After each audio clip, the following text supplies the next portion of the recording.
구약성경에 나오는 모세라는 인물은 구약성경의 최고의 인물이고요. 기독교 역사상 가장 위대한 영웅에 속합니다. 그는 애굽 땅에 있던 종살이 하던 이스라엘 사람들을 앞장서서 구원해 냈습니다. 애굽은 노예 생활이었고 죽음의 땅이었고 도저히 견딜 수 없는 가장 극악한 곳에서 그들을 데리고 탈출을 했습니다. 죽음으로부터의 탈출, 억압으로부터의 자유로운 세계로 새롭게 인도해낸 것, 이것이 구원입니다. 그래서 모세의 출애굽은 나중에 전 인류를 죽음과 죄로부터 구원해내는 메시아의 행적, 예수 그리스도의 모형이 됩니다. 그래서 구약성경에서 수많은 믿음의 사람들이 나오지만 그 중에 딱 한 명 뽑으라고 하면 모세를 뽑는 거예요. 그리고 구약성경의 모든 신앙 고백은 다 출애굽 사건으로부터 집단적으로 경험한 하나님의 역사, 구원의 사건을 다시 되새기고 고백하고 전승하고 확인하는 그런 작업이 되겠습니다. 그래서 모세라는 인물은 저렇게 영화에서나 미술 작품에서 굉장히 위대한 인물로 그려져요. 그래도 우리가 가만히 모세의 인생을 들여다보면 우리가 동질감을 느낍니다. 굉장히 위대한 인물이지만 그래도 우리가 같이 뭔가 공감할 수 있는 것이 있구나. 왜냐하면 모세도 인간이었기 때문에 실수도 했고요, 잘못된 판단도 했고 또 한계도 있었고 연약함도 있었습니다. 그래서 우리도 모세가 위대한 인물이긴 하지만 우리도 모세처럼 따라갈 수 있어. 사람이 다 부족하지. 하나님 앞에서 위대한 역사를 감당했지만 그 나름대로 인격이나 삶에서 부족함이 있었지. 우리도 부족해. 이렇게 공감할 수 있다는 거죠. 그리고 또 하나 중요한 것은 모세의 노후의 삶이, 노년의 삶이 굉장히 아름다웠다는 거예요. 자칫 잘못하면 노후의 삶이 이제까지의 명성과 덕을 다 까먹을 수도 있거든요. 특히 위대한 인물일수록 노후로 가면서 자신의 업적을 오히려 부끄럽게 만드는 경우도 굉장히 많이 있거든요. 그런데 모세의 삶은 굉장히 아름다웠습니다. 그래서 우리가 모세를 닮아가길 원하고 있습니다. 사실 출애굽이라는 사건은요, 굉장히 어려운 것이었어요. 애굽에서부터 탈출하는 것이 굉장히 힘겨운 여정이었고, 그곳으로부터 파라오의 제국주의로부터 수많은 노예들을 데리고 끌고 나온다는 것은 어마어마한 목숨을 거는 어려운 여정이었습니다. 그리고 그 길이 순탄하지 않았어요. 우리는 그냥 출애굽하면 딱 나와서 바로 가나안 이렇게 생각하기 쉽지만 거기서 나와갖고 신의 광야를 거쳐서 40년 동안을 방황을 했거든요. 어려운 시기였고 죽음의 시기였고 수많은 고난과 그리고 유혹과 난망한 과제들이 앞길을 가로막았습니다. 근데 모세가 그걸 다 돌파한 거예요. 대단한 지도자고요, 대단한 카리스마를 가지고 있었고 하나님의 놀라운 역사를 감당한 사람이었습니다. 그리고 이제 마지막 가나안 땅에 입주할 최종 목적지를 바로 눈앞에 둔 거예요. 지도상으로 보면 맨 위에 보면 느보산이라는 곳이 나옵니다. 그곳이 바로 가나안 땅에 들어가기 직전의 장소예요. 거기까지 온 겁니다. 이제 모든 고난과 아픔과 헌신의 열매를 가나안 땅에 들어가는 것으로 다 보상받는 거예요. 땀 흘린 대가를 받는 거예요. 이제 다 됐다.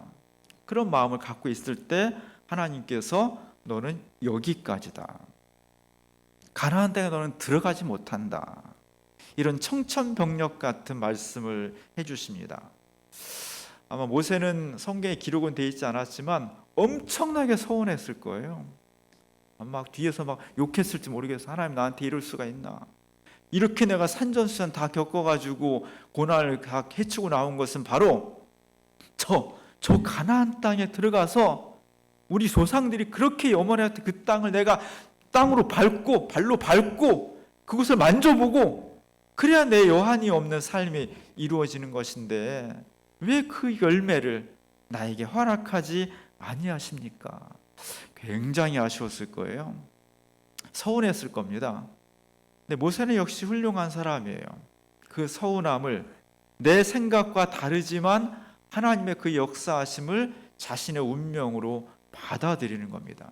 신앙은 내 요구와 내 생각이 다르지만 하나님의 뜻을 받아들이는 거예요. 이거 목회하면서 정말 어려운 것이 다른 것보다도 서운함이에요. 교인들이 목회자한테 서운하면요, 그것처럼 어려운 게 없어요. 목회자가 교회에 대해서 서운하면요, 그것처럼 힘든 게 없어요. 오늘 모세가 서운한 거예요. 하나님 앞에. 얼마나 서운하겠어요. 다 됐는데, 요것까지만 하면 되는데 반대 바로 코앞에서 너는 여기까지야, 한계를 딱 지어준 거예요. 그것을 그대로 받아들이는 것이 신앙의 성숙함입니다. 오늘 신명기 34장의 내용을 제가 주보의 그림으로 실었습니다. 모세의 죽음이라는 제목이었는데 목적지 앞에 서 있는 거예요. 저 모세는 가나안 땅을 바라보면서 어떤 생각을 했을까요? 자신의 인생을 쫙 돌아보겠죠. 혈기 넘쳤을 때, 대제국 파라오의 왕자였을 때, 모든 고난과 패기와 도전과 두려울 것 없는 용기와 모든 것을 갖추고 있었을 때 도전했고, 다시 파라오 앞에 섰고, 쫓겨났고, 모든 꿈이 좌절됐고, 나이 여든 먹을 때까지 저 시골의 구석의 광야의 미디안에서 양치고 똥이나 치우는 그 인생의 모든 것을 포기해버렸을 때, 그때 80세에 다시 하나님으로부터 부름을 받았고, 그 노구를 이끌고 정말 이룩할 수 없었던 출애굽을 단행시켰고, 자신의 파란만장한 삶의 파노라마처럼 쫙 이렇게 펼쳐갔겠죠. 정말 회한의 세월이었습니다. 그것을 지금 바라보고 생각하는 걸 거예요. 실제로 저는 성지순례 안 가봐서 모르겠지만 실제로 느보산에서 모세가 바라본 전경은, 저 그림은 지금 앞에 막 푸른 초장이 놓여 있고 막 그렇지만 실제는 안 그렇다고 그래요. 그곳은 가나안 땅이 바로 놓여져 있는 것이 아니라 광야가 놓여져 있어서 메마르고 나무도 별로 없고 광야 같은 그런 땅입니다. 근데 저 산을 넘어서면 그다음에 이제 정말 젖과 꿀이 흐르는 가나안 땅이 펼쳐지는 거죠. 믿음은 뭐냐 하면, 지금 우리 앞에는 메마른 곳이고 지금 우리 앞에는 생명이 깃들 수 없는 곳이지만 그 너머를 보는 거예요. 지금은 아프고 힘들고 희망이 별로 없는 것처럼 보이지만 하나님께서 함께 하시면, 하나님께서 약속하신 것을 믿고 내 삶으로 받아들이면 그 너머의 땅이 하나님께서 약속하신 새로운 소망이라는 것을 확신하는 것, 그것이 믿음입니다. 지금 모세가 육안으로 볼 때는 메마른 땅이지만 그 너머를 바라볼 때 그곳은 아브라함, 이삭, 야곱, 그 조상들로부터 하나님께서 받은 약속의 땅이에요. 그 약속의 땅을 지금 바라보고 있는 겁니다. 저기에 가고 싶다. 500년, 600년 동안 이어진 그 약속이 성취되지 않았는데 드디어 모세를 통해서 이스라엘 사람들이 집단적으로 이제 거기에 들어가기 직전에 놓여 있는 겁니다. 얼마나 가고 싶었을까? 오늘 모세의 모습은 옛날에 파라오 앞에 서 있던 당당하고 패기 있고 용기 있고 두려울 것 없는 그런 모세의 모습은 아니었습니다. 이미 세월이 지나버렸어요. 40년의 세월이 지나버렸습니다. 그렇게 팽팽하던 모세의 삶에 시간 앞에서 견딜 수가 없는 거죠. 우리 어른들이 시간 앞에 장사가 없다는 말 하죠. 저도 그냥 흘려들었는데 그게 이런 뜻이구나 하는 것을 조금씩 느끼게 돼요. 모세가 그런 겁니다. 이제는 그렇게 꼿꼿하게 눈 부릅뜨고 팽팽한 모습으로 시야를 가질 수가 없게 되었어요. 그래서 바위 위에 걸터 앉았습니다.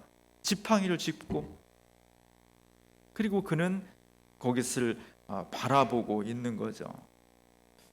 어떤 용기와 도전과 패기도 시간 앞에 다 사그러진 그런 모습의 모세를 우리가 지금 보고 있어요. 이것이 인간이 가지고 있는 한계입니다. 젊었을 때는 날리는 사람이었고 정말 두려울 것 없는 사람이었지만 그가 자신의 인생을 다 지나고 났을 때 모든 존재하는 것들은 조금씩 허물어져 가는 거예요. 오늘 모세가 오늘 시간의 한계선상이라는 그런 모습들을 우리에게 보여주고 있습니다. 그리고 우리는 모두가 다 그 길을 따라가고 있는 거예요. 안쓰러움이 있죠. 그리고 우리도 모두 다가 그렇게 될 것이라는 공감을 갖게 됩니다.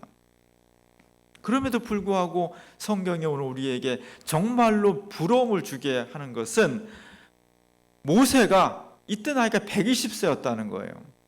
물론 지금 연령하고는 조금 다른 개념이겠지만 120세면 젊은 나이가 아니죠. 이미 죽음이 코앞에 다가와 있는 거예요. 근데 놀라운 것은 그가 120세가 될 때까지 눈이 흐려지지 않았고 기력이 쇠하지 않았다는 겁니다. 몸은 이미 노쇠해서 옛날 같지 않고 모든 것이 다 죽음의 코앞에 있어서 흐려졌지만 그럼에도 불구하고 하나님께서 그 죽음에 이르기 직전까지 눈이 흐려지지 않았고 기력이 쇠하지 않았다. 우리의 기도 제목이죠.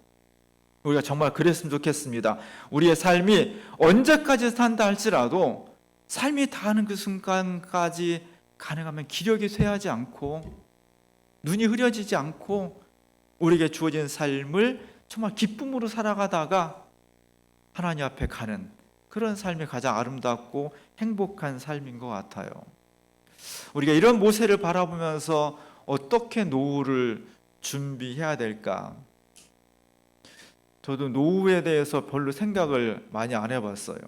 은퇴니, 연금을 받니, 집이 어떤 이런 걸 별로 얘기를 안 해봤는데 이제 얼마 전부터는 자꾸 그런 것들이 생각이 돼요.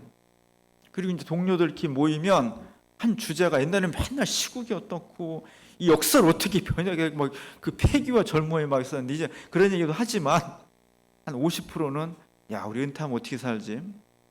뭐 갖고 살지? 어디가 살지? 집은 어떻게 하지? 이런 것들을 주 내용이 될 수밖에 없습니다. 제가 얼마 전에 진천에 갔어요. 진천에 루트스퀘어라는 공간이 있더라고요. TV에 한번 나와서 궁금해서 좀 가봤습니다. 거기에 LG에서 집을 장만해 갖고 판다는 거예요. 그리고 LG에서 굉장히 그 LG 회장이 그 스마트팜에 굉장히 관심이 많아서 농업 이런 데 굉장히 관심을 많이 가지고 있어요. 그래가지고 그곳에 가니까 그런 전시를 많이 해놨어요. 모든 것이 다 전자부품화 되는 거예요. 옛날에는 자동차는 모터였습니다. 근데 지금은 전자부품이에요. 그래서 애플도 만들 수 있고 삼성도 이제 만들 수 있다는 거예요. 전자회사가. 그 개념이 더욱더 확대돼서 앞으로 집도 하나의 전자부품, 전자제품처럼 된다는 거예요. 그거에 착안해서 LG에서 지금 집을 만들어서 팔고 있습니다. 중요한 건 작은 사이즈예요. 그리고 가격이 저렴해요. 그리고 조립식이에요. 그래서 그걸 구경하러 갔어요. 아주 작은 초소형으로 집들을 만들어 놨고요. 여기 이제 TV에 나온 집인데 안타깝게 저기는 들어가 보지를 못했어요. 직원들이 뭘 연구한다고 상주를 하면서 내년 정도에는 이제 상용화 될 거다. 인간이 살아가는 데 있어서 어떤 집에서 어떻게 노후를 살아갈까 되게 중요해요. 어제 내가 뉴스 보니까 요즘은 옛날에는 우리 아파트도 넓은 평수에 큰 것을 선호했는데 요즘에는 20평 미만의 아파트들이 굉장히 경쟁률이 높다는 거예요. 비싼 돈 이자 대출해가지고 사느니 내 있는 한계 선상에서 효율적으로 살아가는 것이 노후에 더 현명한 일이다. 그런 이야기를 한다는 겁니다. 노후를 잘 준비했으면 좋겠어요. 집도 좀 있어야 되고요. 제가 국민연금을 들었습니다. 90년대 말에 국민연금이 시작되었는데 동사무소 직원이 저한테 전화를 했어요. 목사님, 국민연금 좀 들어주십시오. 나는 들 여유도 없고 생각도 없는데. 근데 직원이 얼마나 사정을 하는지 제일 싼 거 3만 원짜리로 들어줬어요. 지금은 제일 싼 게 9만 원이에요. 요즘은 그 동사무소 직원이 누구인지 모르지만 제가 얼마나 감사한지 몰라요. 제가 이제 한 4, 5년 뒤에 있으면 한 5, 60만 원씩 나온다는 게 연금이 너무 고마운 거죠. 이게 또 없었으면은 굉장히 힘들게 살 것이었는데, 우리가 노후를 정말 지금부터 잘 준비를 해야 되는데 기본적인 삶의 요소도 있는 거예요. 조그만 집이라도 있어야 되는 거고요. 또 생활비도 있어야 되는 거고요. 그리고 몸과 마음이 건강해야 되는 거죠. 오늘 모세가 노후에 이르기까지 굉장히 파란만장한 삶을 살았지만 노후가 굉장히 아름답고 부러움의 대상이 되었습니다. 시편 90편에 보면 모세가 직접 쓴 건 아닐 텐데 후대 이스라엘 사람들은 이것을 모세가 지은 시라고 이야기를 하고 있습니다. 우리의 연수가 70이요 강건하면 80이라도 그 연수의 자랑은 수고와 슬픔뿐이요 신속히 가니 우리가 날아가나이다. 120세를 살았던 모세의 입에서 나온 시라고 사람들이 생각을 하고 있는데, 그 긴 시간을 돌아보니까 날아갔다는 거예요. 우리 권사님들 80 넘으신 90 넘으신 권사님들도 그동안 참 오래 사셨네. 그럼 뭐라고 하시겠어요? 금방 지나갔어 그러겠죠. 우리 인생이 금방 지나가는 겁니다. 우리 어린이들, 청소년들, 청년들, 우리의 삶이 금방 지나가는 거예요. 모세의 삶이 아름다운 것은 그 노후의 삶까지 하나님께서 역사하시는 삶이 풍성하고 아름다웠다는 겁니다. 인간이 오래 사는 것도 중요하지만 건강하게 아름답게 오래 사는 것이 훨씬 중요한 거예요. 인간의 기품을 잃지 않고 살아가는 것, 하나님께서 허락하신 인생 동안에 정말 사람다운 모습을 잃어버리지 않고 품격 있게 살아가는 것, 이것이 굉장히 중요한 거예요. 모세는 그렇게 품격 있는 인생의 표본이 되었던 겁니다. 노후야말로 우리가 품격 있는 삶을 살아가는 데 있어서 정말 중요한 거예요. 어떻게 해야 되느냐? 기본적인 요소로 집이나 생활비나 건강이 있어야 되겠죠. 그런 세상을 만들기 위해서 제도를 만들고 정치를 개혁하고 개인이 준비를 해야 되겠죠. 너무너무나 중요한 것이고요. 그것과 함께 정말 빼놓을 수 없는 것은 하나님과 우리가 동행하는 삶을 사는 것이 첫 번째로 중요한 거예요. 오늘은 어버이 주일과 스승의 주일입니다. 어버이와 스승 다 윗세대예요. 윗세대가 평안해야 돼. 윗세대가 건강해야 돼. 윗세대가 행복해야 돼.